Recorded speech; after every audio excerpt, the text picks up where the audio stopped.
तरह से now we are talking about supplier relationship management, because customer को आप उसी वक्त अच्छा सब कर सकते हैं जब आपके सप्लायर के साथ रिलेशनशिप अच्छे हो, सप्लायर को सही तरीके से मैनेज कर रहे हो। तो बेसिकली इसके अंदर हम डिस्कस करेंगे how you are going to select and qualify suppliers, how you negotiate contracts, and then supplier relationship management की strategies होती हैं उसको कैसे आप करते हैं, फिर strategic alliances कैसे करते हैं की सप्लायर्स के साथ, और फिर सबसे बड़ी बात है कि सप्लायर्स को सिलेक्ट करना या डी सिलेक्ट करने के लिए आपके पास KPIs होने चाहिए।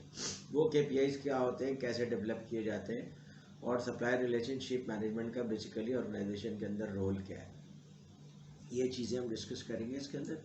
तो सबसे पहले सप्लायर रिलेशनशिप मैनेजमेंट बेसिकली ये है कि आप अगर अच्छे सप्लायर्स के साथ काम कर रहे हैं तो आपको कोई ज़रूरत नहीं है कि आप बार बार टेंडर करें और बार बार आप नए रिलेशनशिप मैनेज करें सप्लायर्स के साथ। That is costly in terms of your time and efforts, और ऑल्सो फिर आपको हर दफ़ा सप्लायर को नए तरीके से अपने रिक्वायरमेंट्स को समझाने पड़ते हैं।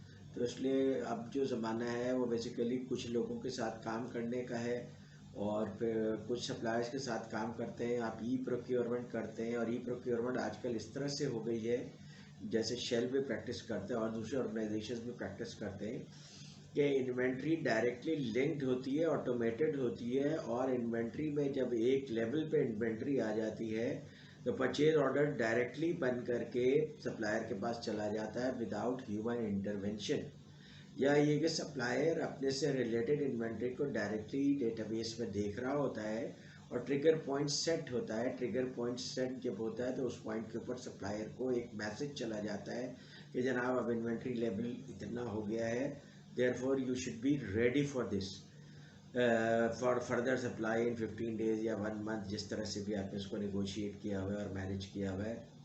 फर्दर जब आप प्रमोशन करते हैं तो प्रमोशन के टाइम पे जाहिर है you expect more sales.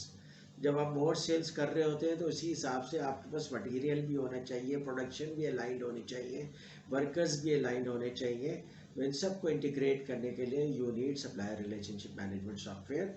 Supplier को पता हो कि आप पर्टिकुलर प्रोडक्ट के प्रमोशन पे जा रहे हैं and you are expecting 25 to 30% increase in sales, which means के supplier has to provide that much material, more material. तो इसका मतलब ये है कि सप्लायर की इतनी फाइनेंशियल स्टेबिलिटी भी हो कि वो आपको ये सारी चीज़ें प्रोवाइड कर सके। तो ये सारी चीज़ें सप्लायर मैनेजमेंट का पार्ट होते हैं, और सप्लायर खुद फिर एक कस्टमर फोकस्ड मोड में आ जाता है कि कस्टमर के ऊपर उसका फोकस हो जाता है। तो जो जबकि जिससे क्या होता है कि उसको आपको सर्व करने में आसानी हो जाती है। जनाब उसको पता चल जाता है कि आपकी ये रिक्वायरमेंट्स हैं। देखिए दूसरे जो आपके सप्लायर्स हैं उनके ऊपर अगर तो कमोडिटी के सप्लायर हैं, ये बिल्कुल करते हैं। देखिए अगर तो वो आपके कमोडिटी सप्लायर हैं तो फिर तो आपके पास ऑप्शंस बहुत सारे हैं मार्केट में, तो वो आपके की सप्लायर नहीं है, ठीक है। तो इसलिए उनके साथ तो आप कॉम्पिटिटिव बिडिंग पे ही जाएंगे, आप बताइएगा भाई जनाब मार्केट में ये रेट चल रहा है, अगर आप ये रेट नहीं दे सकते हैं तो फिर देर आर अदर सप्लायर जो कि हमें ये रेट दे रहा है। लेकिन जो क्रिटिकल सप्लायर्स होते हैं ना, जैसे आपके पास कोई पेटेंटेड आइटम का सप्लायर होता है, उसके साथ आपके पास निगोशिएशन का ज़्यादा रूम नहीं होता। और फिर ये भी है कि आप बार बार जब सप्लायर चेंज करते हैं तो उसकी भी तो कॉस्ट होती है। उससे बेहतर है कि आप सप्लायर को बता दें कि जनाब इस प्राइस के ऊपर आप हमें सप्लाई करते रहें, इस साल के लिए हम कॉन्ट्रैक्ट कर देते हैं, अगले साल के लिए फिर आप एक दफ़ा मार्केट को ज़रा सा सर्च कर लें, अगर क्रिटिकल आइटम्स है उससे बेहतर सप्लायर मिल उससे बेहतर प्राइस मिल रही है, यू कैन ऑलवेज नेगोशिएट। देखिए ये जो हमारे ऑटोमोटिव वाले करते हैं वो क्या करते हैं, ABC 3 सप्लायर रखते हैं एक प्रोडक्ट के लिए। ए से वो 80% ऑफ द प्रोडक्ट लेते हैं, बी से 15% ऑफ द सेम प्रोडक्ट लेते हैं, और सी से 5% ऑफ द सेम प्रोडक्ट रखते हैं, और तीनों सप्लायर्स को जिंदा रखते हैं। हालांकि तीनों सप्लायर एक ही प्रोडक्ट के सप्लायर हैं।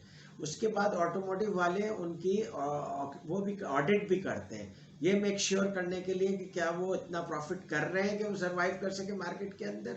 जैसे पाकिस्तान में सुजुकी मेक श्योर करता है कि उनके सप्लायर 10% प्रॉफिट मैनेज कर रहे हैं, तो ये उनकी प्रॉफिटेबिलिटी को भी मेक श्योर करते हैं। ये नहीं करते कि बिल्कुल स्क्वीज करके उनसे बार्गेन कर लें तो अगली दफ़ा वो मर जाएंगे, फिर इस प्रोडक्ट का सप्लायर ही नहीं मिलेगा उनको, that will be a problem. तो ये सप्लायर्स के साथ लॉन्ग टर्म रिलेशनशिप मेंटेन करते हैं।